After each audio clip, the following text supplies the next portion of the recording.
I was reading the New York Times, the Styles magazine. I read the social section, the marriages and the parties. Although I don't know anyone, it's still kind of fun. And there was a little article of a woman. She was 115 years old. She was the wife of some diplomat, whatever, and she was apparently dancing at her party. And they said, you know, you're 115, and she said yes, because every day is a good day. And I thought, you know, that's a really nice motto. I like that.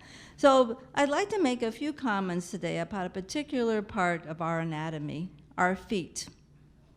And I've heard several references over the last few days. You know, when the Pope was here with his visit, he said that life means getting our feet dirty from the dust-filled roads of life. And Jesus washing the feet of the disciples at the Last Supper. And now today, in reference to our presentation, Rosalind Carter made the observation that the best way to get to know people is to put your feet under their table, and we'll hear more about that today. But when I thought about this, I thought, well, you know, HASP members have been planting their feet around the tables for a long time, at our monthly meetings, in the classroom, touring with special events, and volunteering together within our communities, Hope College, having coffee downtown. Everywhere I go in Holland, it's great to see the people from HASP. But I was looking at the directory a few days ago, and I realized, you know, we're not all from Holland. This is amazing. We have a lot of communities that gather here at this meeting a month and take classes together. Holland, Grand Rapids, Norton Shores, Saugatuck, Hudsonville, Zeeland, Douglas, West Olive, Macatawa, Femville, Muskegon, Ada, South Haven, Hamilton, Plainwell, Grand Haven, and Spring Lake. All of us coming together here to join fellowship together, enjoy it, and have a common interest in lifelong learning. And so what's been happening at HASP with our feet? Well, a few weeks ago, our feet traveled together to visit Meadowbrook Hall, the Dodge Estate in Rochester, Michigan. And at the end of the tour, our feet rested at one of Michigan's rest stops. And I was particularly impressed when our tour guides produced this delicious sheet cake with a picture of Meadowbrook Hall, edible decoration. Technology, we are just really doing so well at HAP. And the guide proceeded to cut 45 very equal pieces. Just amazing, of a delicious cake. It wasn't pre-scored, like women get cakes, you know, they pre-score, and we don't want to be messy, you know. Well, our male tour guide, he just got right in there. And he didn't have a ruler either. So I asked him how he did it, and he said he went back to his third grade math teacher who drilled the multiplication tables in his head. And the night before, he figured out a formula. So we ate cake while our feet enjoyed the rest stop. So that was kind of fun. The classes have been going really well. I've heard a lot of nice comments about great decisions. And thanks to Kim for procuring the Knickerbocker for us. And last week, Bill and I heard a great scholarly lecture and a dramatic representation. The stage was set. It was very, very entertaining, of the Magna Carta. And actually it was presented by our HASP member whose feet took him on a journey to England to experience the festivities and the program celebrating the 800th anniversary of the signing of the Magna Carta. And as a little aside, our HASP member speaker told us that he discovered he was descended from two of the key signers of the Magna Carta. And this was discovered, he said, when he took a genealogy class right here at HASP several years ago, which prompted him to further explore his roots. I did attend one disappointing class, Scribbling with Spirit, but not from the standpoint of the quality of the lecture and the whole faculty. It was superb. But rather, I went into the class scribbling, and I came out scribbling. I thought that I would really, you know, have a little talent for art, but I realized that I didn't. But that's one of the things about HASP that's great. It's challenging and it's discoverable. You can find out things about yourself, take so many different courses, and maybe you'll find you have a hidden talent, but of course I didn't. I went out of my comfort zone, and I thought, well, I should stick to science. But I did say I had to enjoy the class. It was very artistic. The professor was great, and I put my feet under the classroom table to join with HASP colleagues in a spirited class, and we had fun. And yes, in the true spirit of friendship, I was forgiven by the class member, or the HASP class member that I was with, for not quite interpreting her profile. We had to do this little drawing exercise at the end, which I miserably failed at. But I did say that I enjoyed the class, and at the end of the class, our feet walked out together laughing and having a really good time. So it was just really enjoyable class. I have one announcement to make today, and we are celebrating a very special anniversary today. This month, this is Amy's 5th year at HASP. Where are you, Amy?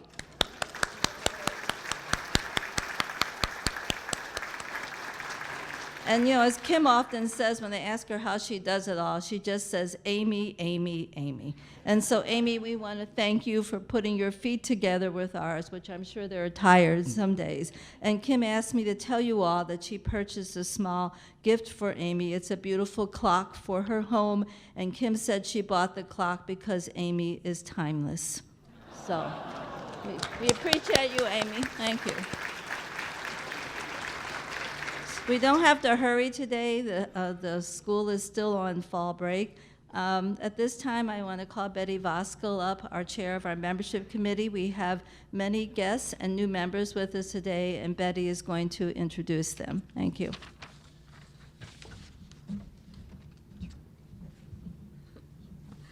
Good morning. Isn't she great? Oh, we have 12 guests today, so this is very, very special. We're always thrilled to have new guests, which bring us new life and vitality. So I assume you're sitting all over the place. I would like you to stand in place when I introduce you, and when you're all standing, we will give you a good round of applause, won't we? Okay, Connie Bailey, Steve Bailey, Karen Weingarten, Richard Van Oss,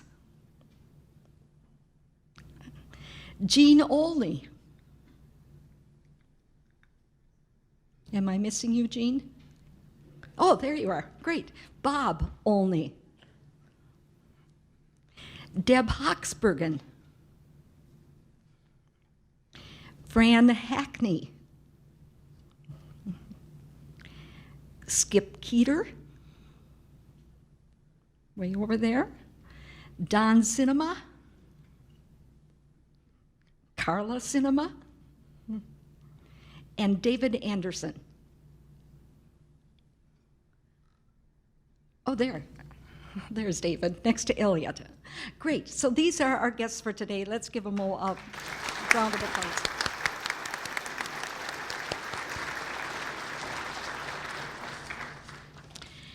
And then to our new members. I think the thing I've learned in a few months as chair is that we're a very fluid group. Is that a good descriptor for us? Coming and going hither and yon. There are people, I think, on almost every continent today. We're up to 655 members officially. And so, yeah, we're an active group. But what I would like to say today, before I introduce our new members, the membership committee has been working on ways to try to enhance the mentor experience, and so under the able leadership of our former chair, Bonnie Crowley, we came up with HASP mentor suggestions, topics you might like to discuss with your new HASP member, because we have people asking us, what am I supposed to be doing as a mentor? And a lot of you are very, very, very good mentors, and a lot of you would like to become really good mentors. So we will be sending this out to mentors from July through October, and then next month we'll have a few of these at the front table, so that if you would like to see what the suggestions are, you'll be able to do that, okay? Okay, our new members who are present with us today are, and I'm going to ask the new members to come up here in the front, and I'll announce their mentors, but mentors will let you just rest, okay? So if the new mentors would come up. Marjorie Arnett.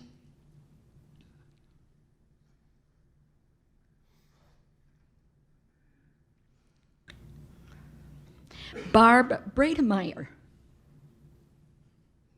Bill Brademeyer. Patrick Collins.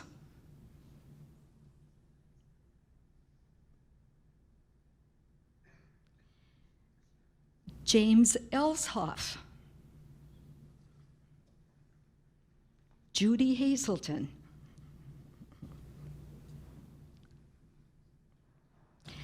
I don't believe Roger Kennedy is here, is that correct? Joyce Cortman.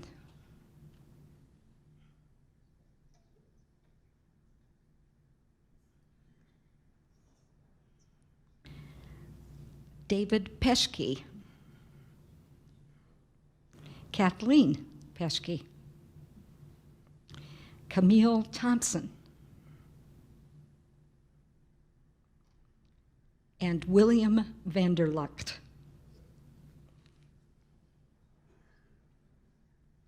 Let's give them a round of applause.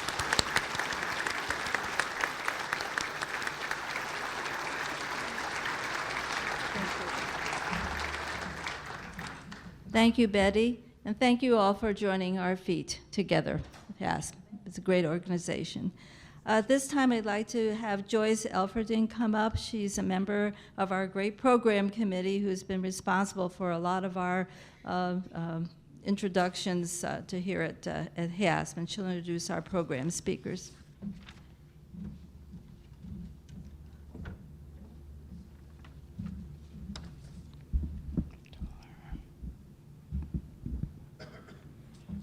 How many of you have logged more than 8 hours of airtime in a single trip in the past 2 years? Wow. Of those who raised your hands, how many have traveled abroad, stayed in the homes of strangers and thought that was the best part of your trip? Yeah. I'm part of you. That was my experience in June when I traveled with a Friendship Force group to Moscow and spent 5 days with a Russian woman and then a weekend with another Russian family in their dacha. I am really grateful to the Moscow Friendship Force group for allowing this opportunity. The purpose of Friendship Force International is to promote worldwide friendship and goodwill through citizen exchanges. These take place in more than 70 countries. The 38-year-old organization with operations on 6 continents has board members from Canada, Australia, the Netherlands, Russia, Kenya, Singapore, Switzerland, Brazil, Japan, Guadeloupe, and the US. Newly elected board members include one of today's speakers, Lynn Hargrave. Her husband, Dave, is currently the president of the local chapter. Dave and Lynn were introduced to Friendship Force by a trip to Peru in 2004 and joined the West Michigan chapter a year later. Now, Lynn Hargrave retired as a hospital administrator, but she's been interested in travel from a very young age. As a preteen and teenager, she had pen pals in France, Australia, and England. Learning about what they did, what their interests were, how they were different from her own, fascinated her. So much so that her goal was to be an airline flight attendant so she could continue to meet interesting people outside of her small town environment. Now, Lynn says the only reason she went into nursing was because her parents insisted that she get a college education. But as soon as she graduated, she pursued her personal goal. Once she and Dave had children, it was more difficult to travel, but they wanted to expose their boys to other cultures. Their first step was to host a Brazilian exchange student. 5 years after that, a nursing friend shared her experiences on work trips to Mexico. This suggested to Lynn and Dave a new way to expose their sons, now in their 20s, to another culture. So for the next few years, they gave them, as Christmas presents, a trip to a Mayan community. As a family, they interacted with the Mayan people while working on a community-directed project. Now, Dave's Hargrave's introduction to the world of international service and travel did not begin in his youth. The world of science pretty much defined his early life.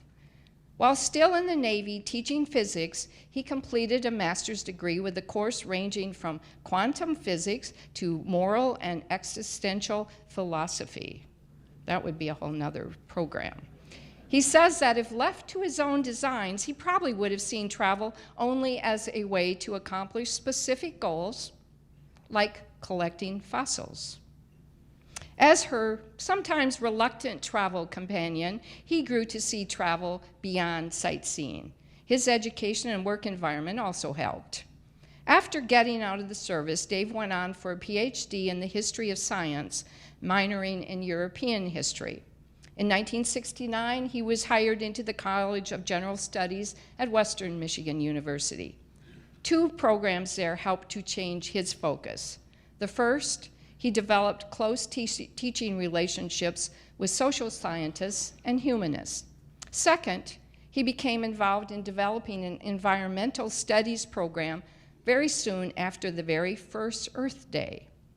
33 years later, he retired from Western and completed the transformation from typical tourist to someone seeking to better the world. I suspect some of us can relate to similar transformation, with or without support from organizations like the Friendship Force. But now, let's hear from the Hargreaves about their global experiences with kitchen table diplomacy. Please help me welcome today's presenters, Lynn and Dave Hargreave.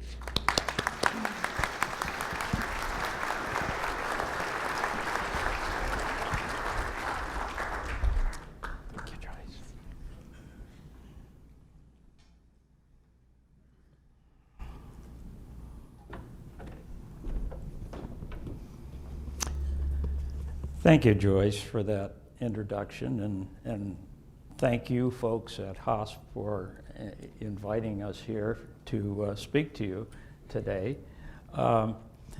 This is going to be a shared platform. I will start off and Lynn will interrupt, as she always does, and since she's my boss, in all ways, I allow that in my best interest. Probably the best place to start is to talk a little bit about what kitchen table diplomacy is.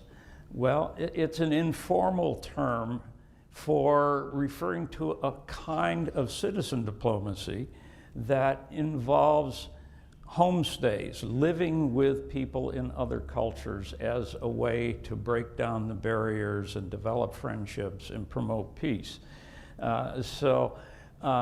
It's putting our feet under the table is a way of suggesting that we actually eat with people from other cultures. We live in their houses. We learn how they live, and we learn to see the world the way they see the world. So that's really the nub of what kitchen table diplomacy is all about. If we look at the larger world of citizen diplomacy, there are actually 3 kinds of citizen diplomacy that one can consider. And these are all aspects of citizen diplomacy that involve you connecting with other people rather than going out on your own. There may be others, but these are the ones that we identified because these are the ones we have experienced. The most common are service missions or work missions where people from our culture go elsewhere to help other people in the world. Habitat for Humanities, Doctors Without Borders, the many church mission groups that go to other countries in order to carry out work projects would be examples of that kind of citizen diplomacy. On the other hand, there are programs that bring people from foreign countries into our country to learn the way we do business, the way we govern, the way we carry on usually our professional lives. Many of those are promoted by our federal government, the State Departments quite often, but they are farmed out to NGOs to actually carry out the exchanges and the programs themselves.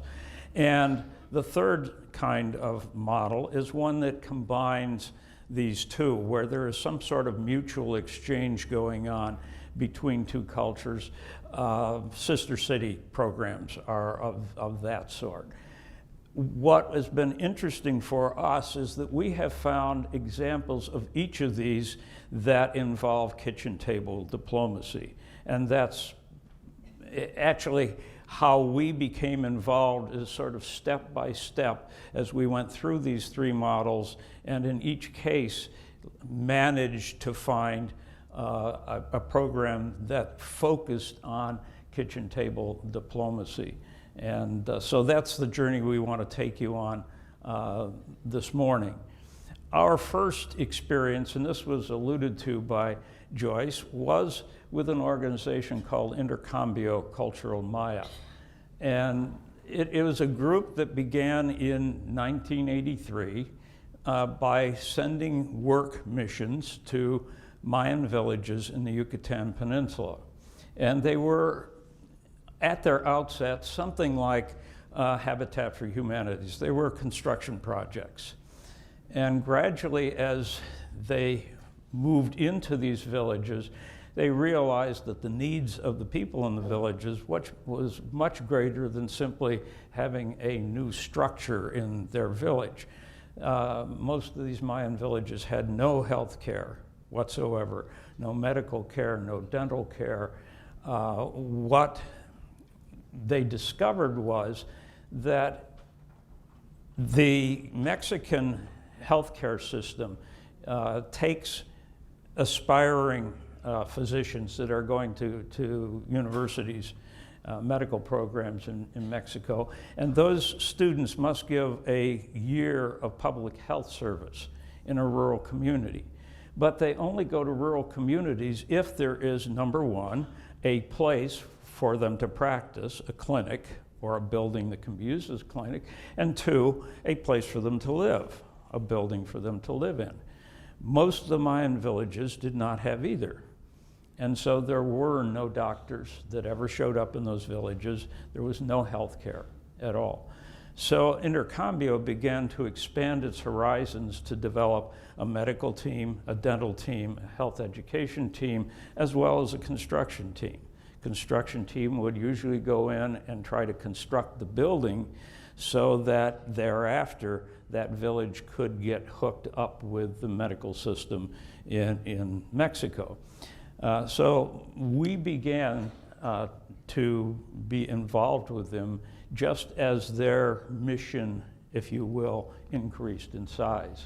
Dave and our boys worked primarily on the construction. I headed up the pharmacy and worked with the medical team. So we had our divisions, but we started each day and ended each day with our Mayan family, staying in our hammocks in their huts with their 4 or 5 children, and a little bit more as we show the pictures of this.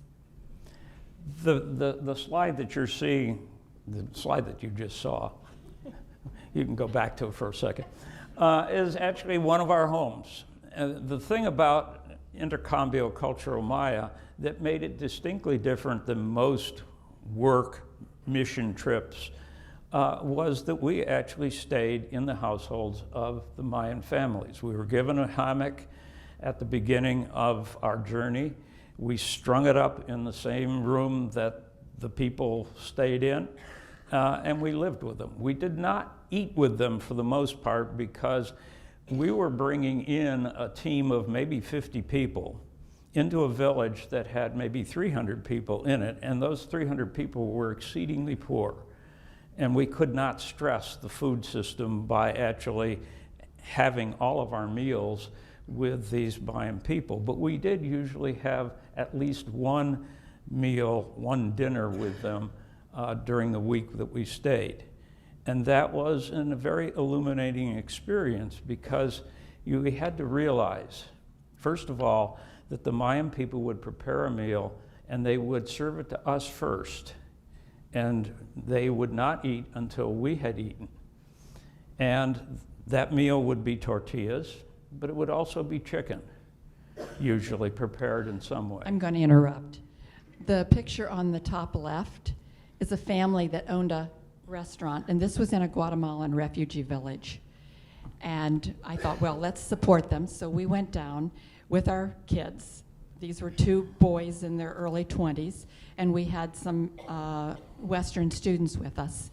We ordered a meal, and it was one chicken that was cooked in broth, and our younger son, who was 21 or so at the time, was given the neck.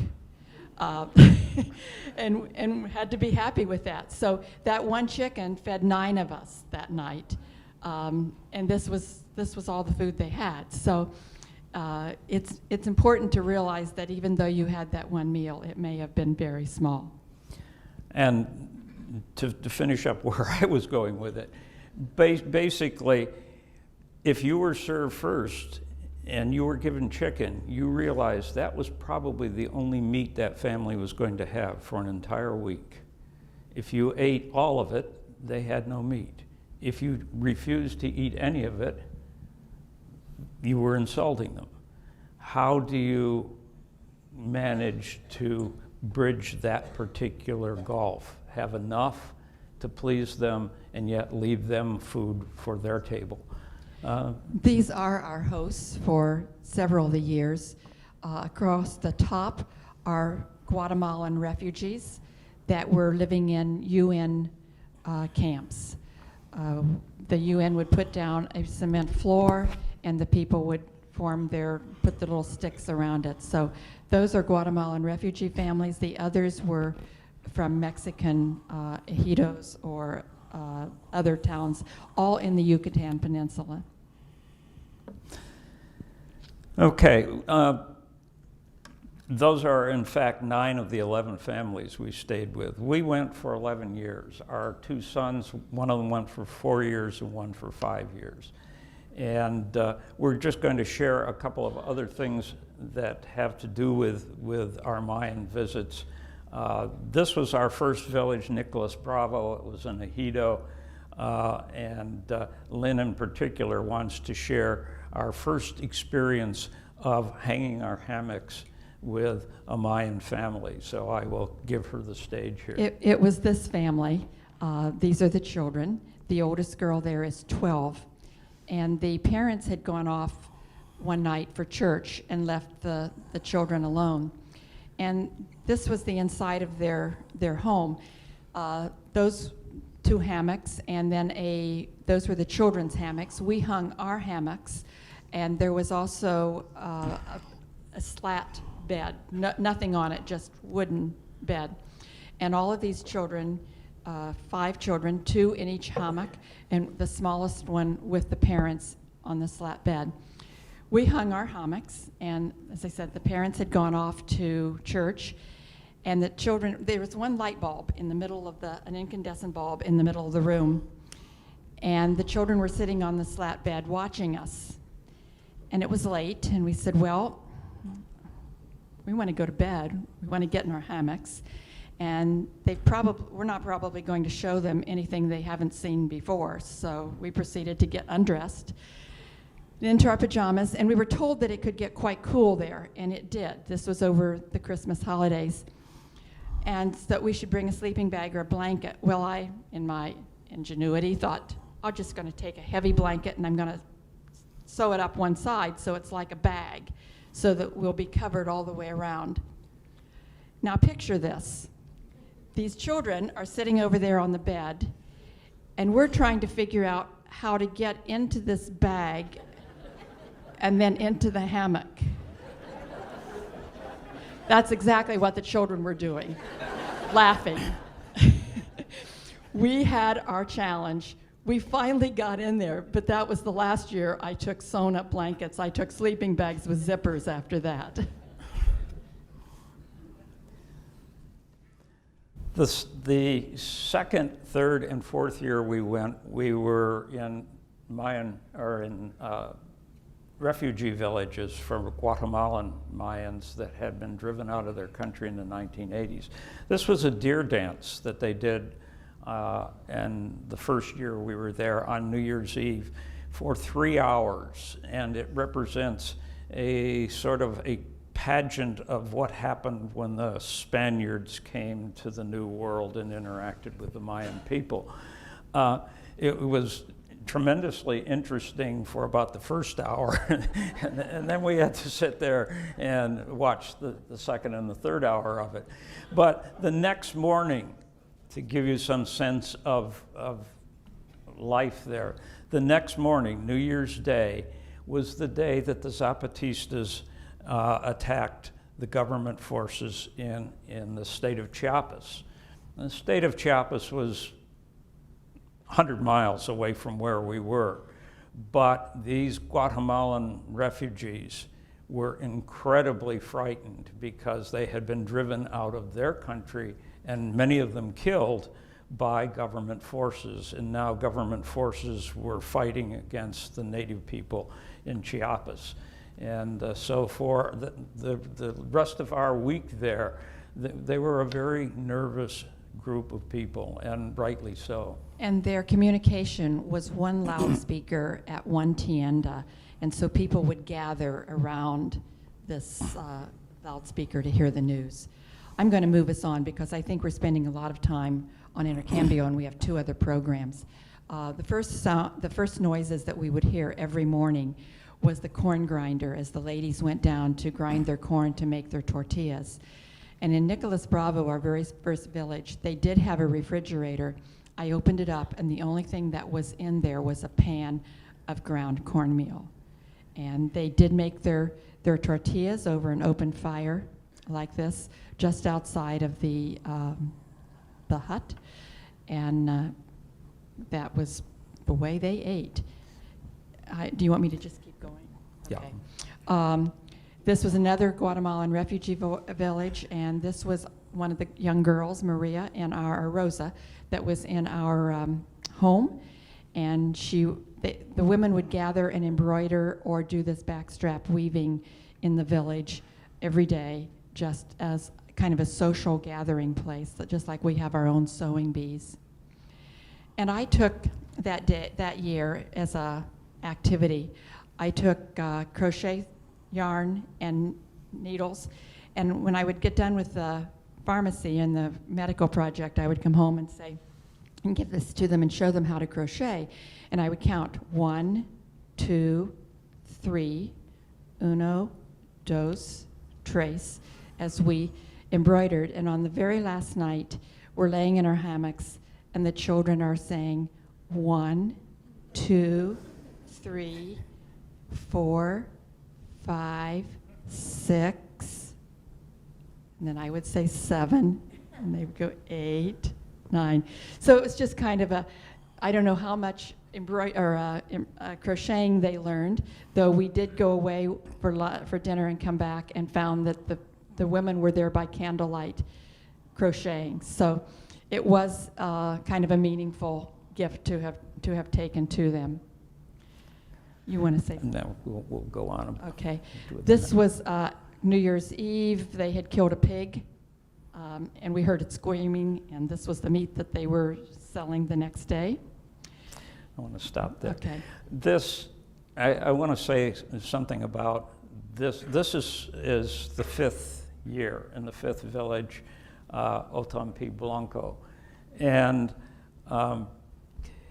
I want to share one thing, and I'm going to only share it in summary and then suggest something to you. We went on these these trips, I think as most people do when they go on a service trip, feeling that we were going to give something to the people we stayed with. And we did. What I was unprepared for is what I got in return from these people. And I still cannot articulate what that was properly. What I did at the time when I came back from this village is I wrote a reflection, which later got published, about what happened to me and to us in that village. And that reflection, there are copies of it available. Unfortunately, there are not nearly enough copies available. There will be some in the HASP office. Also, for those of you who were really good on your feet when you saw the slide that introduced Intercambio, there was a URL at the bottom. If you copied that and you go there, you will find published there this essay. And I recommend it to you, and there's also an essay by one of the college students that was on the trips with us early on. That's another point. These trips were usually half college students and half people between 45 and 60, so they were a mixture of young and old. So I recommend these to you because it speaks to what I think was important and what is unique about kitchen table diplomacy is by living with these people, we were given much more than we gave.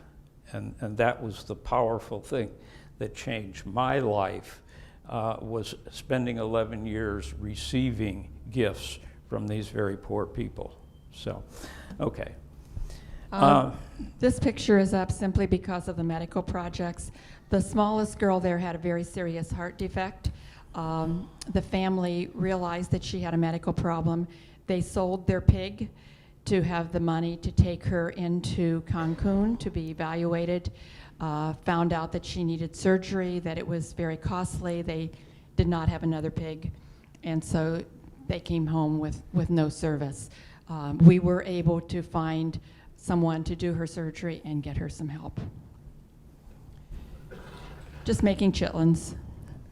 Okay, we're moving on to the second of these models, a model that involves bringing foreign people into our country.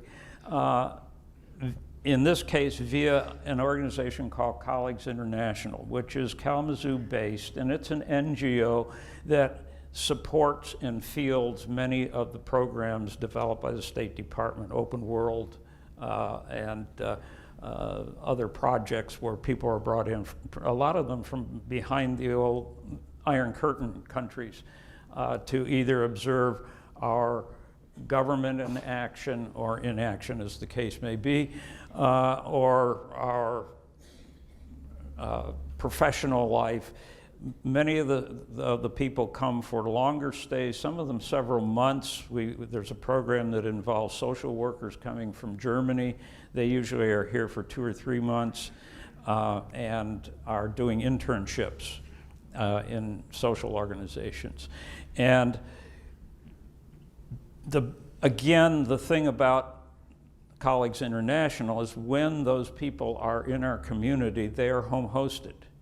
And so we became involved with the home hosting part of Colleagues International because it was our way to sort of do the reverse. We had been supported and we had lived in the homes of Mayan people. We wanted to bring people into our home to share our lives. And these are some of the people that we have hosted over the years. You can probably pick them out as you go across. There's Indonesia, 2 women from Germany. Then at the picnic table are a couple of women from Russia. The gentleman in the blue jacket is from Sri Lanka. The next woman is from Ghana. Then there are 3 Russians, Latvia, and then the next on the bottom row, there's Latvia again, and some more Russians, and Germany in the last 2 pictures. So a variety of different people we've hosted over the years. And the thing about those relationships, they have developed over almost 20 years now. The earliest Latvian guest we had who stayed with us for several months was 20 years ago. And we are in touch with virtually all of those people at this point, and some of them we went back to Germany 2 years ago and we met young ladies that we had hosted a decade before. We're still and they treated us to dinner. And we met their parents who came to visit us. And now we'll move on to Friendship Force. Okay. we were involved with both Colleagues International and with Intercambio from the early 1990s until the time of our retirement, the end of 2002. And by that time, our bodies were feeling the stresses of living in a hammock in a Standing on a Mayan, cement floor, yeah. 12 hours, sleeping in a hammock and bathing from a bucket. So basically, we were looking for something that would combine the chances to go and live in the homes of other people and other cultures with an organization that would also allow for people to come into our home. And luckily, at precisely that time, we found Friendship Force. And so I'm going to have Lynn tell you about Friendship Force International, and then I'm going to tell you about the Friendship Force Club that we have here in southwestern Michigan. As Joyce, is this working? As Joyce told you, it began 38 years ago during the Carter administration as a people-to-people program. Wayne Smith was a missionary in South America, came back to Jimmy Carter, his friend, and said, you know, I think we could help world peace if people knew each other personally. So it didn't start as a religious project. It does not have anything to do with religion. There's Muslims, Jews, Buddhists, everybody involved with Friendship Force around the world. But it was his vision to get behind the Iron Curtain and make friends with the Russians one-on-one. The very first trip started out as a plane full of people going to England, and then bringing a plane full of people back to the United States to be hosted here, and then they would switch. So it started out as plane loads of people. It has evolved over the years to the program that Joyce mentioned, where there are over 60 or 70 countries involved in 360 or 70 clubs. It goes up and down because we start a new club and another club has aged out, and so we keep going back and forth. But there's around 360 to 370 clubs around the world. The clubs are important for the homestay environment. If we didn't have those clubs, somebody to host, Friendship Force would not exist. So that's key. They have also expanded beyond the club exchanges to global exchanges, where you may look at gardens, or you may do a mission project in Guatemala. So it's a lot of different things.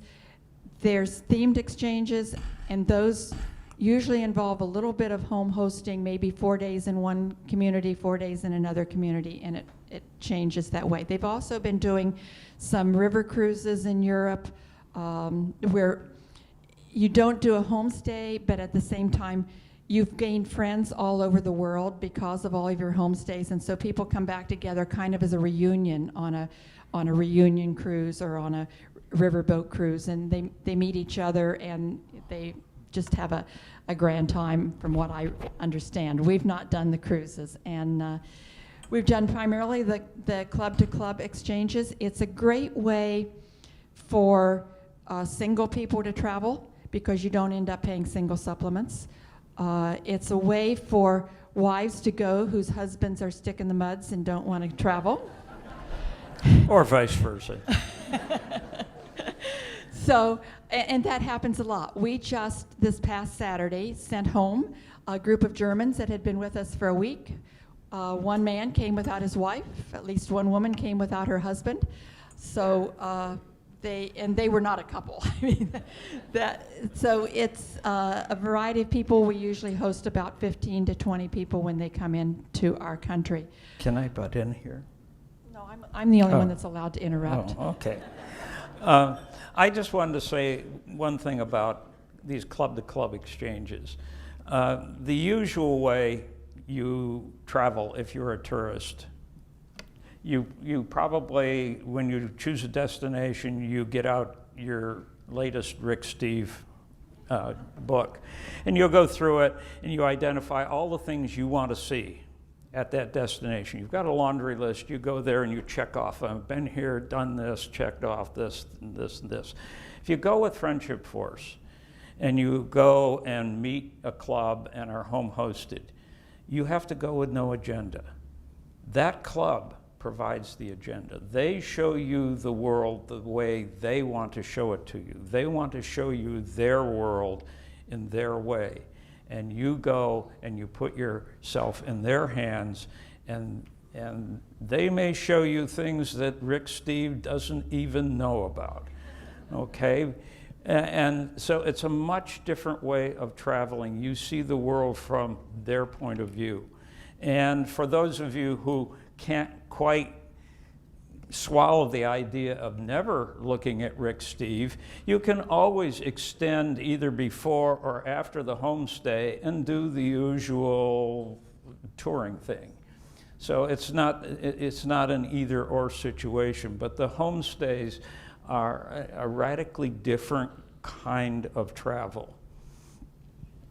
So anyway, the reason this all started in Wayne Smith's idea was to, as the goal says on the brochures that are on your table, to promote global understanding across the barriers that separate people. And so that's our ultimate goal. It's a lofty goal, but getting to know those people, as Joyce just met a group of Russian people that she interacted with. We've been to Iringa, Tanzania. We've been to Costa Rica, we've been to Australia, New Zealand, which aren't all that different, but the Northwest Territories in Canada. And we've also gone to Kentucky and found that the culture in Kentucky is probably more different than it is by going to New Zealand. So even those domestic exchanges add a lot.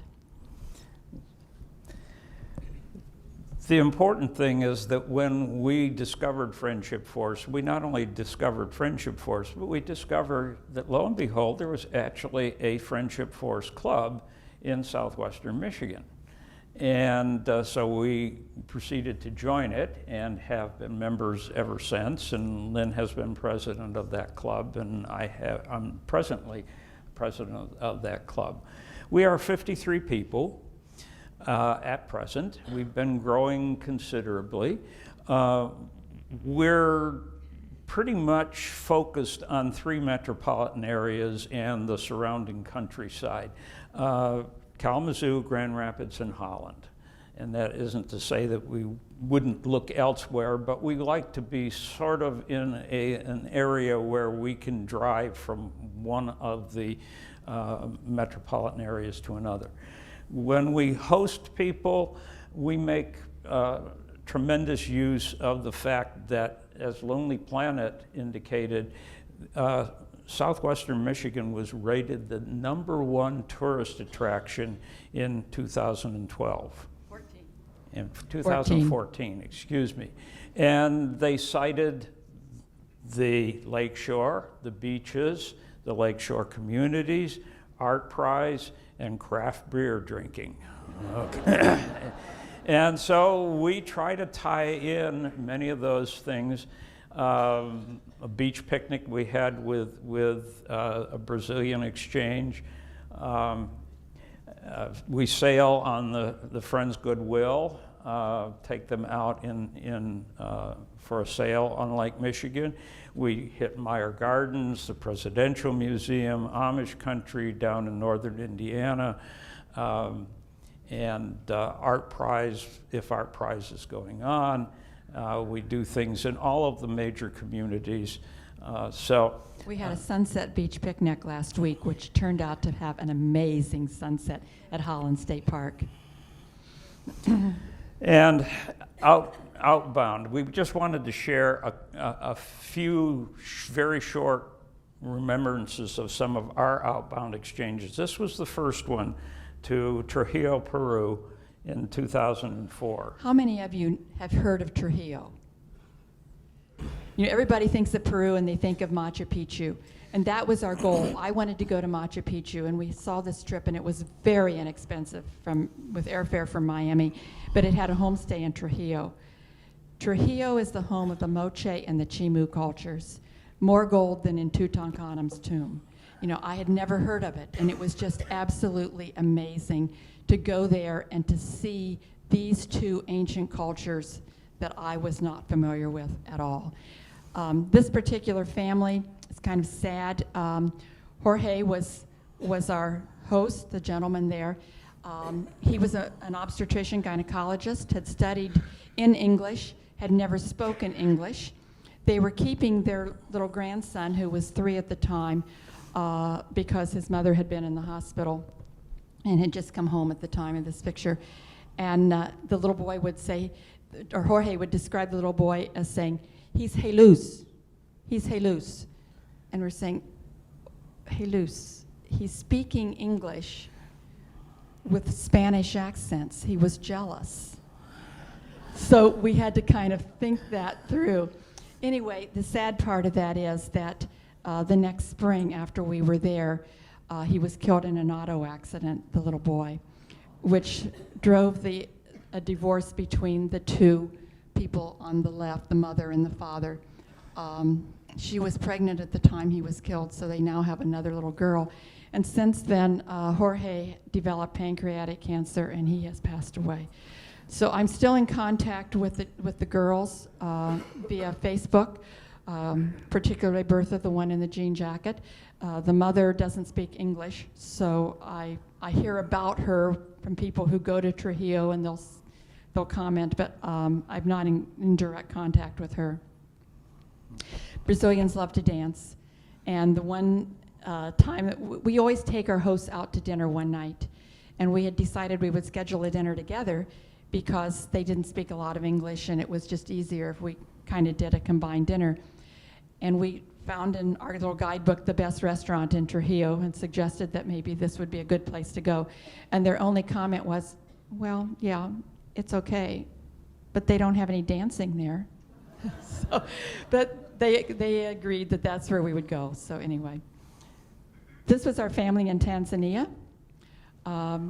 Lawrence and Miriam, they're the two on the right here, and their son Baraka.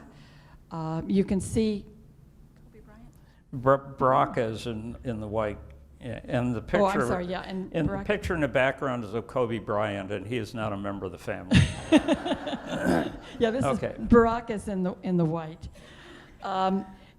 Their culture is a little different. They had a kitchen which just had a cabinet and a refrigerator. They cooked out in a courtyard, and their meals were served in the living room on the coffee table, and that's covered with netting for mosquitoes. We went shopping in weird ways. What do you want to do? We're running out of time. Okay. So we're going to move quickly through this, but we did go to a native village, the home village of the exchange director, Tito, and their experience village life. Any of you who were grade school teachers should never complain about your school. With 112 students. 112 students in that classroom. And this is rather interesting. This is the playground. Does anybody recognize that? There is a map of Africa, and above it is a map of the world, and probably to the left, I can't make that out, but it's probably Tanzania. We just couldn't resist. And we also went to a Maasai village where we were treated to an interesting dance that I'll tell people about after if they are so interested. Absolutely beautiful young lady here. Finally, a Brazilian exchange more recently. And the other thing, I'm always trying to bring something that we can do, like the crocheting. I took chocolate chips and brown sugar with us here because their brown sugar is different. And this was last fall. We made chocolate chip cookies, and they were absolutely delighted. Our host father with dancing at the farewell party with 2 of his grandchildren. And this was his daughter, and we have been invited to the wedding of the daughter and her fiance, which is later this month. Unfortunately in Brazil, so we won't be going. It's on Halloween. again, the people that have hosted us during the years from all of these exchanges, and every one of them we're still in contact with, and some of them have become very good friends that we meet with outside of Friendship Force. For example, the couple on the bottom row, the second from the right. Here they are at Niagara Falls with us, and one of the Germans that we hosted from Colleagues International. And this is just bringing all of us together. They, Carlos and Inez from Brazil were visiting their son in Toronto, and Claudia was staying with us, so we went up. We blew the border man's mind with having all of these passports in one car, trying to come from Canada back into the US to see Niagara Falls from the other side. How do you all know each other? So we know each other because of Colleagues International and Friendship Force, and that's what it's about, getting to know and build a world of friends. And this sort of encapsulates that world of friends for And us. as I was relaying to Peter right before we started, one of my favorite little stories is from a good friend from Friendship Force who said, BFF, before Friendship Force, we would walk down the streets of Amsterdam and wonder, what's behind those lace curtains? And now we know.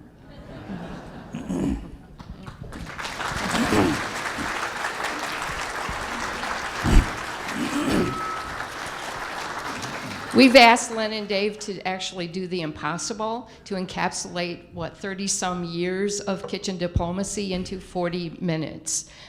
Thank you for the effort that you've done. Thank you for all that you've shown us and taught us. Now we have a few minutes left for a few questions.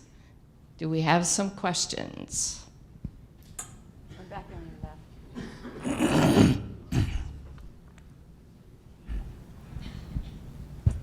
Do you ever do exchanges centering around religious issues? For example, I am a Catholic priest, and I feel impoverished by the fact I do not know a Muslim. Yes. In this day and age, that's wrong. Did you ever do that kind of Christian-Muslim exchange? Not so much as an exchange, but about 4 years ago, we tried to do an exchange where we had all four faiths, or we had Muslims, Jewish, Christians, and Probably Buddhist. I think maybe Buddhists, I'm not sure, that would go out. We gathered some from each religion and went on several exchanges. They purposely made a point of trying to get those people together. We have not tried to do that, but there are exchanges to Muslim countries. So you yourself could join an exchange going to Indonesia or to any of the countries. We have a lot of clubs in that area of the world, which a lot of people don't feel comfortable traveling to right now, but there are a lot of clubs available. From my perspective, in terms of our local club, quite frankly, I don't know the religious persuasion of all our members. We don't take a census of that. But I felt that it was very important, I still do feel it was very important, that we not only reach out to promote friendship in other cultures around the world, but that we reach out within our communities to cultural minorities. And so I have tried to stress to our club that I think we ought to engage in functions where we specifically go to the Muslim community or the Indian community, the Native American Indian and the Hindu communities, to learn about their culture and to extend the hand of friendship. I have the impression that all this is done in the English language, and must your visitors all be English speakers? Most of them are. We find less English speakers in South America, and so we do a lot of exchange with, well, Joyce can tell you how she interacted with her Russian hosts through a Google app, because let's face it, most Americans do not speak other languages. No, I mean, we welcome those who can to go and exchange that, and there's French exchanges from Ottawa to France. Most are in English, but people communicate by sign language, by Google Apps, by all sorts of different ways. I had brought my Russian, English, Russian dictionary with me because that's what I'd used when I was in Kazakhstan. And when I got to Alina's home, she pulled out her phone with her Google app and started to speak to me in Russian, and it came through to me in English and vice versa.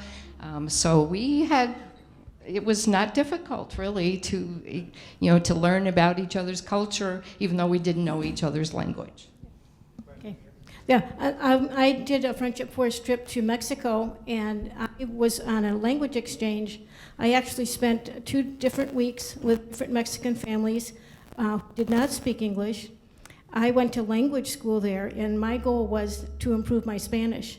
And so it was really a wonderful process. There was usually one person in the family that could speak some English, but it really made me struggle with my Spanish and improve it, and realize how difficult it is to communicate in another language in another country. And this was with Friendship Force just last year. Thank you.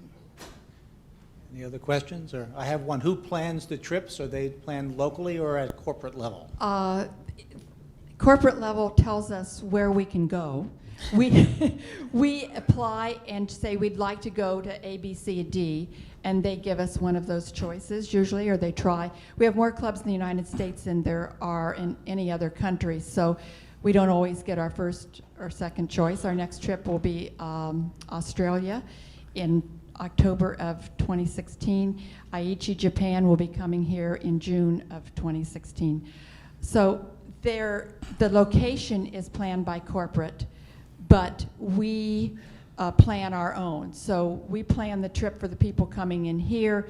If we're going outbound, we communicate with what we call an exchange director in the other country, and there's an attempt to do some matching.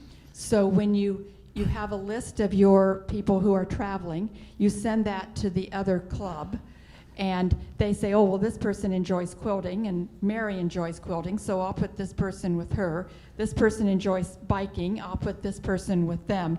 So there's an attempt to do some matching to the hosts with common interests, and they plan the activities so that once you start outbound, your job is pretty much done. You get there, and the locals will take over. One last question. Yes, you have not addressed or spoken about the financial part of this. So I wonder if you could bring that in Sure. in regard to your travels.